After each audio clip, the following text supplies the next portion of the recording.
Selamat malam para pendengar setia di seluruh Indonesia di Dongeng Aki Rukmah.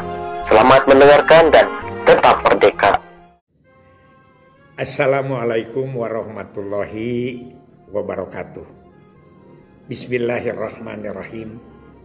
Waliyassaladina law taraku min khalfihim zuriyatan di'afan khafu alaihim faliyatakulloha waliyakulu qaulan sadida.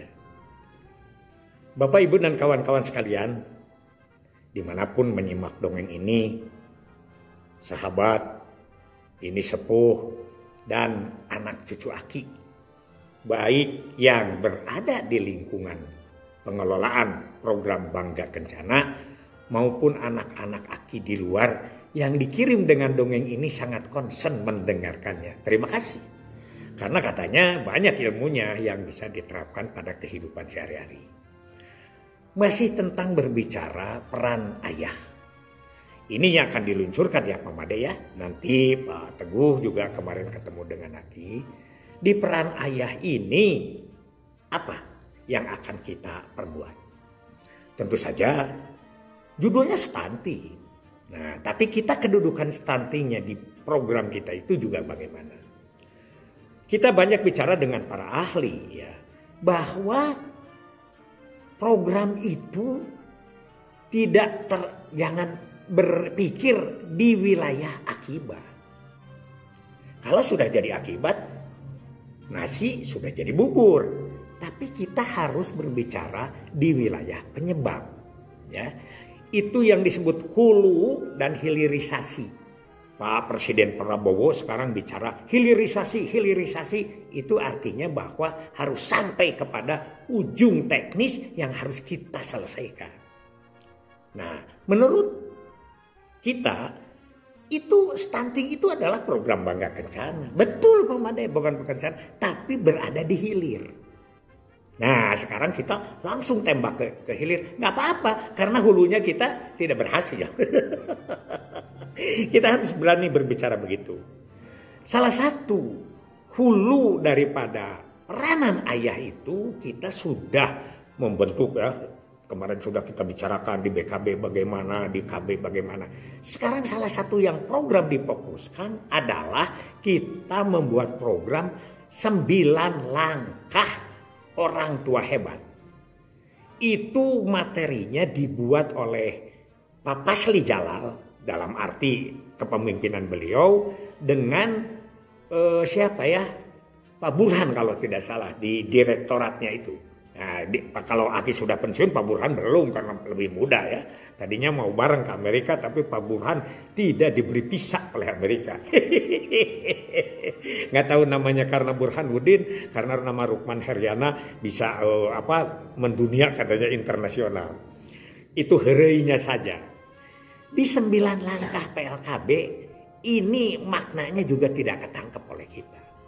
Karena di situ peran ayah, melibatkan peran ayah salah satu langkah. Yaitu di langkah keempat. Ingat gak itu? Ingat kan? Yang 9 langkah orang tua hebat itu adalah mempersiapkan diri menjadi orang tua. Kedua, memahami dan mendidik tentang peran orang tua. Yang ketiga, memahami dan mendidik konsep diri orang tua. Nah, ini yang keempat. Kalau menurut Aki ini tidak usah disebut di sini. Ya, disebutkan melibatkan peran ayah. Yang kelima, itu adalah mendorong tumbuh kembang anak. Yang keenam, membantu tumbuh kembang anak. Yang ketujuh, menjaga anak dari pengaruh media.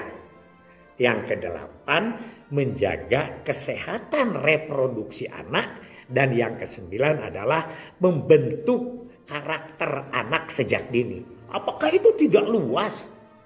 9 langkah orang tua hebat itu. Nah, sebetulnya kalau kita nilai dari mulai ke 1 sampai ke 9 itu peran ayah itu.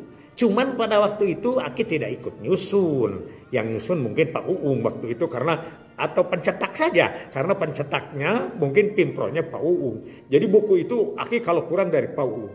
Buku itu laku. Dan buku itu sudah dibahas di dongeng ini kurang lebih 6 bulan berturut-turut. 6 bulan berturut-turut.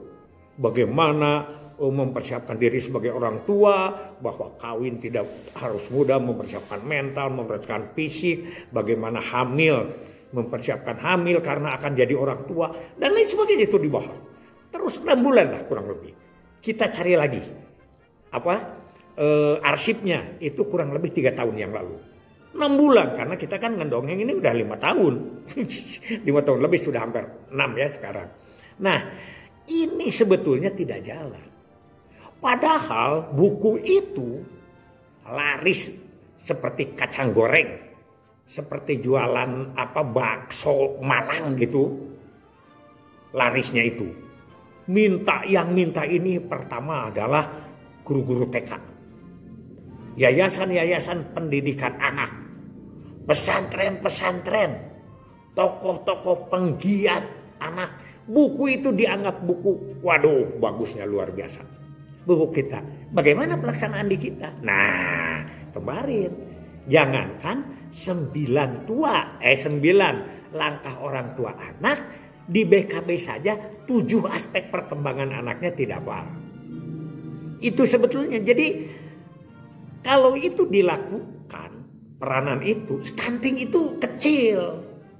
Stunting itu kecil karena stunting itu bagian daripada pembinaan anak yang disiapkan mulai kawin, mulai prakawin sampai kepada menjadi orang tua dalam soal pengasuhan. Apalagi dengan KB-nya, anaknya tidak terlalu banyak atau jarak umurnya panjang. Ini sebetulnya yang kita agak sedikit, silakanlah dilihat lagi, sayang itu buku itu ya. Karena nanti kan peranan ayahnya kayak apa yang akan dilaksanakan. Peranan menjadi orang tua asuh stunting, ini bukan hanya stunting, tapi seluruh keluarga. Kepandaiannya, tumbuh kembangnya, dan lain sebagainya. Ini kan Aki selalu bertanya kepada kita, ini termasuk pada diri Aki. Kenapa waktu itu stunting tidak terlalu tidak terlalu mencuat khusus. Kenapa ya kita itu sepertinya menggelontorkan program itu, di mana letaknya pengawasannya? Di situ. Jadi selalu seperti menara gading aja, atau kalaupun mendarat ke bawah hanya sekedar. Coba sekarang, setiap Aki pergi kemana saja, Aki tanya, apa langkah 9 orang tua hebat? Jarang yang hafal itu. Jarang sekali. Kalau dari 100 yang Aki temui, 1-2 orang itu menjawab, itu runtutannya aja tidak jelas, apalagi sampai kepada aplikasinya. Nah, ini yang Aki ingin masukan kepada para pemimpin juga untuk membuat kebijakan. Jadi asal kalau dari atas itu seperti kita akan semarak, sampai aja ke bawah mereka kebingungan. Ya, atau paling tidak kemana? Karena apa? Karena 9 orang tua hebat kan tidak dievaluasi. Kan ada pemilihan 9 orang tua hebat. Iya, kita pilih. Tapi apakah pekerjaan kita atau alami? Seperti kita memilih keluarga harmonis. Ya, keluarga harmonis itu adalah keluarga yang mereka siapkan sejak tahun 70-an. Ini, jadi kita kembali. Jangan sampai kita itu mengaku-ngaku seperti katanya ada UPPKA. Kita tidak mendirikan, tidak membina. Ada aja perusahaan yang minta bimbingan ke kita. Jadi aja kita laporkan sebagai UPPKA kita. Gak apa-apa. Tapi ini kayaknya kita tidak punya jati diri. Banyak yang bertanya, besok kita bahas. Nah, bagaimana peran asuh orang tua ini nanti? Baik itu di stunting ataupun di umum. Kita pada umumnya kita sekarang menghadapi dua kelompok orang tua. Satu orang tua yang golek tas, golongan ekonomi menengah ke atas, pendidikannya tinggi, ekonominya lumayan, berada di tempat yang yalah, kalaupun tidak disebut elit, tapi yang mapan, misalnya perumahan-perumahan dan lain sebagainya. Mereka melakukan pembinaan anak dengan 7 aspek perkembangan Ya kalau jelas kalau 7 aspek perkembangan bagus, ya tentu atau tidak stunting kan. Jadi jangan berpikir stunting, hulunya kita tidak bahas lagi. Begitu ya. Jadi ada yang itu alamiah. Kita sudah tahu di Amerika itu harus bagaimana cara memeliharakan dan melihara ayah. Karena komunikasi dengan istri, dengan ibunya itu bagus dalam pembinaan. Itu kelompok yang pertama, golongan ekonomi menengah ke atas. Golektas. Golongan yang kedua ini, golek mah golongan ekonomi menengah ke bawah. Katakanlah prasejahtera, sejahtera 1, itu adalah golongan-golongan yang paling utama kita harus prioritaskan. Pekerja tukang kuli bangunan, bapaknya di Jakarta, ibunya di daerah, kemudian mereka komunikasinya juga ya untuk pulsa itu kan paling terbatas untuk kepentingan-kepentingan yang sangat prioritas. Juga menceritakan anak, tapi menceritakan anak tidak bisa sampai dia menceritakan tumbuh kembang yang bagus. Kemudian pengetahuan kita mereka terbatas. Oleh karena itu sasaran inilah yang nanti bagaimana menjadi orang tua hebat khususnya dalam penanganan stunting. Ya, itu. Jadi nanti ada orang tua teladan stunting dimenangkan lagi nanti oleh siapa? Oleh orang tua yang golektas. Kembali lagi, apakah orang tua hebat itu kontribusi kita atau alamiah? Kan banyak itu ke kita itu makanya kata Aki sering-sering bahwa program pendewasaan usia perkawinan itu seolah-olah tidak diakui oleh orang lain, itu dianggap alamiah aja. Kita berkontor. Yang lebih itunya ya tetap saja KUA. Kita berjuang di betul ya, berjuang misalnya di stunting yang diakui oleh orang lain. Betul lah, tidak usah, yang penting tidak usah tidak eksis. Kalau gitu kita tidak punya jati diri. Kita tidak punya jati diri, Pak. Sudah apa aja. Begitu datang stunting, kita ceramahnya ceramah kesehatan yang dikatakan oleh orang lain, jati diri kemana? Kita ceramah BKL, ya tidak dipahami materinya, yang dipahami Posbindu, tetap aja Posbindu yang punya. Jadi tidak boleh mengatakan bahwa biar aja kita ikhlas saja.